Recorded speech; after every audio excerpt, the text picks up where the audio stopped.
Well, I'm here at Panera, not at the Golden Gate Bridge. I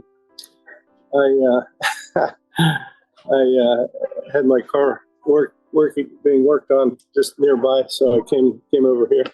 But yeah, it's always an exciting time for us. The beginning of a new semester, students. The demographic of students coming to Pittsburgh has really changed. We're seeing a lot more Indian students and Muslim and Latin American students, fewer from China. So just pray for us to have insight into how to reach a wide range of internationals that come to Pittsburgh. There's about 13,000. And so it's a big mission field. So we do a lot of mobilizing too, Emily, trying to mobilize Christians in Pittsburgh region churches to befriend international students. So just pray that we can do a good job making those connections with hundreds of students. We have an online matching program. So just pray for the success of that. We call it PRISM Connections. And students and volunteers sign up online, and then the program, almost like a dating service, sort of matches people. And so we connect people as friendship partners, mentors, and English language partners. So just pray for the success of that program. Pray for breakthroughs. We have a few Indian Christians to work with, which is really helpful.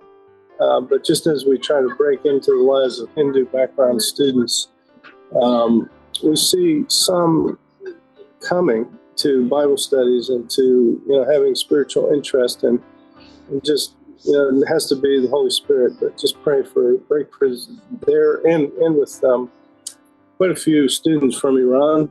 As you know, people in Iran are really turning away from Islam to either secularism or Christ. And so there's a lot of revival happening there. And we see that among Iranian students. So just pray for God to continue. We have an Iranian, we have a ministry house here in Pittsburgh. And in the house is one Iranian woman and a woman from Egypt and a woman from India living in the house. So it's all, the manager of the house is a Christian American nurse. She works as a nurse, but lives in the house.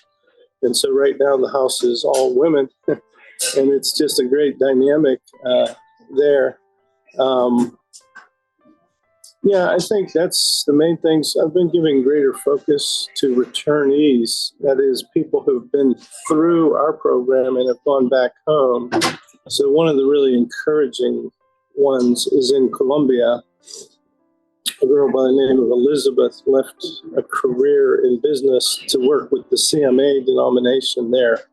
And she really quickly, she's very sharp, and she became the director of projects in the whole denomination, 330 churches in Colombia. So it's encouraging to see people who've gone back home and are doing great things there. So I'll be spending a little time with another economist from Colombia is on a sabbatical, and so he wanted to just do a little trip together. So he and I are going on a trip just to hang out, and just he called me last week and said, "You'll be so happy. I'm going to I found a church that teaches the Bible in Bogota," and so pray for Armando, and just for our family. Our youngest son, who's 23, he really he's always dealt with a lot of anxiety, but particularly it's hit hard lately. Anxiety, I would say, depression issues. So he's 23 and just trying to figure out where he's going with his life. So pray for that. And yeah, thanks so much for your prayers. It's great to hear what all of you are doing. Thanks.